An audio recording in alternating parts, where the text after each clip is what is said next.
Hello everybody. I think it's pretty fair to say that the release of any new generation of 911 is one met with equal degrees of anticipation, nervousness and excitement, because people are keen to see just how Porsche can improve upon one of the world's favourite sports cars, but are also worried about the ways they may ruin it too.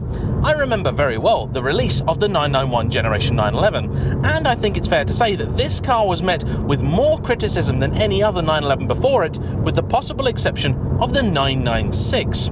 As it happens, the facelift 991.2 is a car that I'm actually quite fond of, but when I've experienced the regular 991.1, I've always felt that it fell some way short of expectations.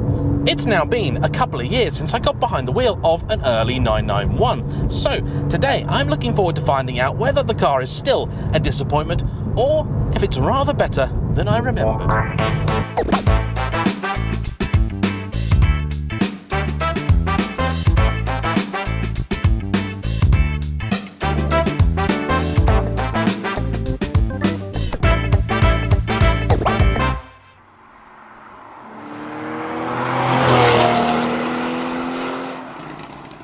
First things first, I want to say a huge thank you to this car's owner Chathan and George and Caitlin of Region 2 of the Porsche Club of Great Britain for organising this review. To understand the significance of this car and why in the eyes of many it failed, we have to talk of course about many of the changes made compared with the outgoing 997 generation. Helpfully, I've actually just stepped out of a 997, though it was a turbo, so not really a direct comparison for this, but still very useful. The first thing you notice getting into this car is it's bigger. Compared to the current 992, this actually feels fairly narrow, but the 997 feels impossibly cramped. Believe it or not, this was actually only the third all-new platform the 911 had ever sat on. The first change came in the late 90s when they moved from the old air-cooled car to the 996, and then the second was this, the 991. Though to the casual observer this looks very much like every 911 before it, it is notably larger. This car, being a C4S with the wide body shell, is actually the same width as the old turbo, and the turbo of this generation was even bigger again, another 2 inches. I recall at Snetterton for the touring cars, I was walking through the car park one year and I saw for the first time a 991 turbo. It was impossibly wide, comical proportions, and I didn't think really looked all that good. I must confess my approach to these cars has softened over the years, and now I consider this to be one of the finest looking of the modern 911s. The engines in these were one area that was free of controversy, because for the regular Carrera you had a 3.4 litre naturally aspirated flat 6. Then with the S like this you had a 3.8 litre naturally aspirated flat 6. The 991.2 was the generation that introduced the turbocharged Carreras. This car puts out 400 horsepower and 325 pound-foot of torque. That's about 440 newton meters. If you wanted an automatic, your choice was Porsche's second generation PDK, which had first been introduced with the facelift 997. I have to say, having just refamiliarised myself with it, the early PDK is really not brilliant. It was actually the manual for the 991 which was the controversial option, because out went the old rather brilliant 6-speed and in came a 7-speed that at launch wasn't universally loved.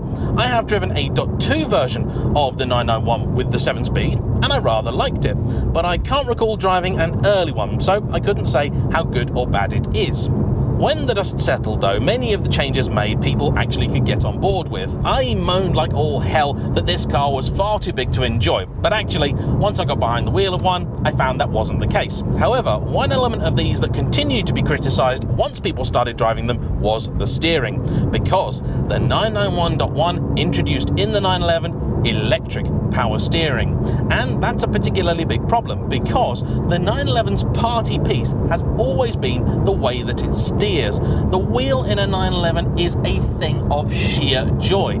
Because of the rear engine layout, the front is relatively light, meaning this thing here talks to you all the time. If you haven't experienced a 911, honestly, please try one. Drive a proper one. 996, 997, anything air-cooled, they are a delight. However, the later cars, the 991 and the 992, did lose a little bit. For the second generation 991, the steering certainly got better. Lessons were learned in particular from the 991.1 GT3. That was a pretty good steer all told. You may struggle to believe it, but this car is actually more or less unmodified. The only real difference is the fairly obvious one: the wrap. The stripe isn't quite to my taste, but the colour is. It's what I can only describe as eye-searing orange. It's fantastic, and when the sun comes out, it's spectacularly glossy and metallic. Wonderful. The stripe was actually the choice of this car's owner. However, the colour for the wrap was decided by his 4-year-old son, who evidently has fantastic taste. Beyond that though, this really is as it came from factory. Underneath, this car is base old black, and I'm glad it's got the wrap because black exterior with black interior is pretty common 911, and I have to be honest, I find rather dull. That being said, the interior is still a very nice, high quality thing, although it doesn't feel a massive leap on from the 997. Sure, things are in different places, but the leather feels the same, the buttons feel largely the same, the gear lever feels very similar. It's all very, very familiar Porsche. One item I have real issue with is this steering wheel. I don't think it's very pretty. In fact, no 991.1 steering wheel is. It has this rather stupid little piece up top declaring you've got a PDK gearbox, as if you didn't know. And even worse, rather than proper paddles, you've got two little sort of buffers, little toggles or something on either side of the wheel. The advantage of this is that you can go up or down a gear with each side of the wheel, so you can drive one-handed, having a coffee and change up and down, but it's horrible. I really, really don't like it. I do not know why, by this generation of car, Porsche weren't just giving you paddles by default. Makes no sense to me. Even worse, I could possibly forgive that if the lever down here was the right way around, with pull towards for up. But it's not. For later generation PDKs, they did set it the right way, but I believe Porsche were worried that people would be silly and simply push forward for up, because that's apparently what many expect. That's not how they do it in race cars, and Porsche's always been about the whole race car thing, so yeah, that I'm not fond of.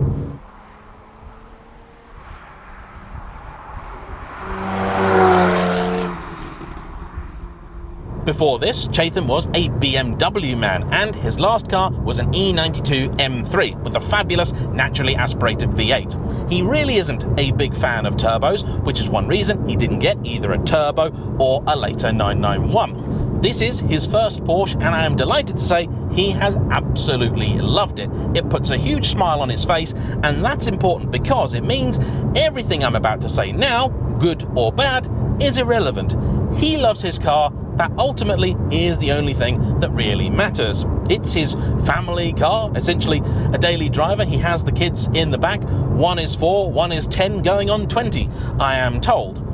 Driven gently, the gearbox is very well behaved, the car is actually reasonably comfortable. I would say road noise is better than in the 997 Turbo I just hopped out of, but you're not interested in how this car is to drive slowly.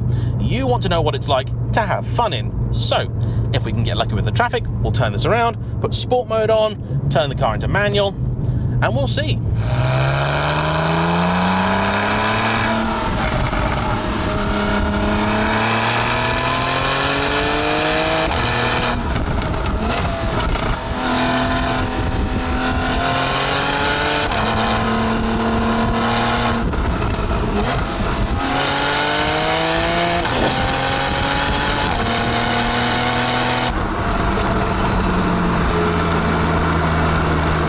I quite like this car. A lot.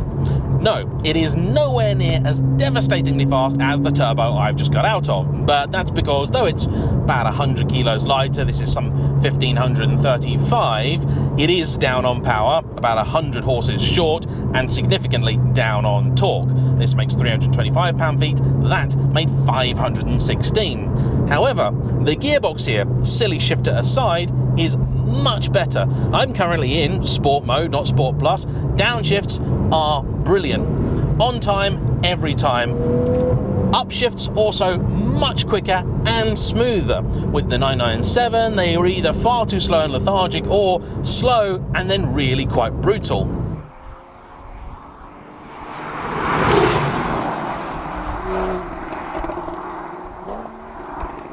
this also makes a sensational noise. The turbo sounded okay from outside, but this is wondrous. If anything, Porsche may have actually gone a little bit too far, because put this into Sport Plus mode and it starts to give you lots of pops and cracks.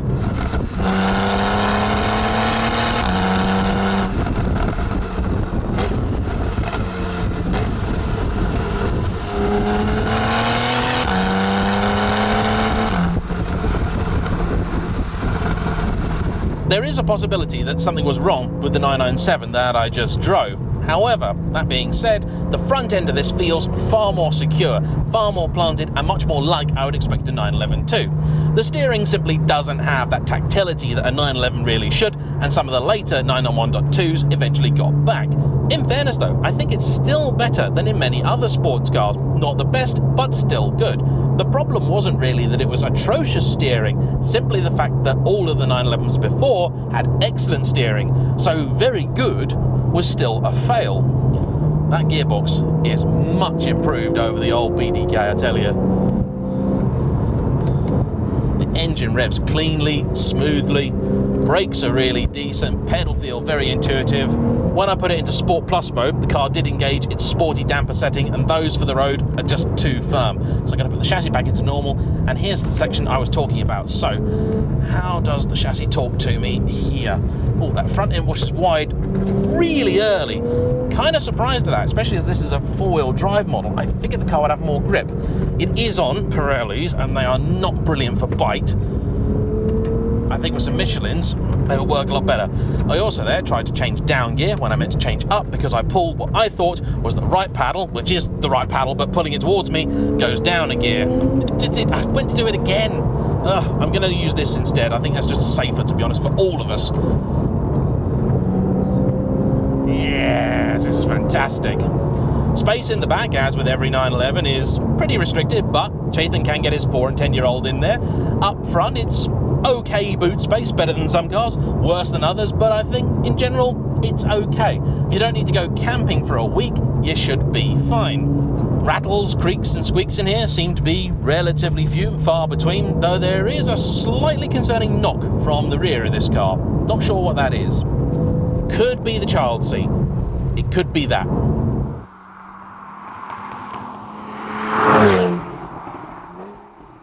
And here's the thing, that 997 was definitely quicker, considerably quicker, in a straight line.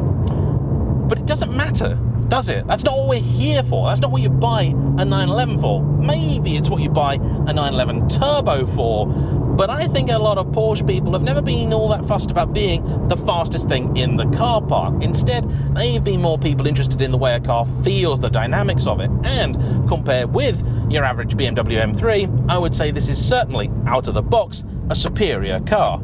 I am enjoying that gearbox, but it is a shame about the really, really silly gearshift arrangement. I suspect it is perfectly possible to retrofit a wheel with paddles on, and I would highly recommend anyone do that, because that would make this a lot better to drive. There is really only one thing genuinely stopping me from recommending this car. Sure, if you're a die-hard 911 type, the steering may be a deal breaker, but for the majority of people, I don't think it will be, and I think a lot of customers, truthfully, would prefer the slightly more modern sat-nav, the better creature comforts, the reliability, the fact it's a little bit newer, over the way it feels in a bend. Sad, but true. Search your heart, you know it. However, that's not the big issue here.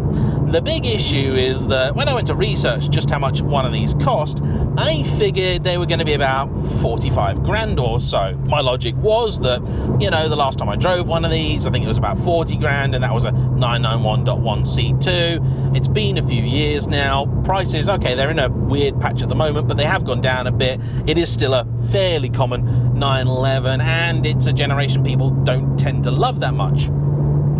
I was wrong.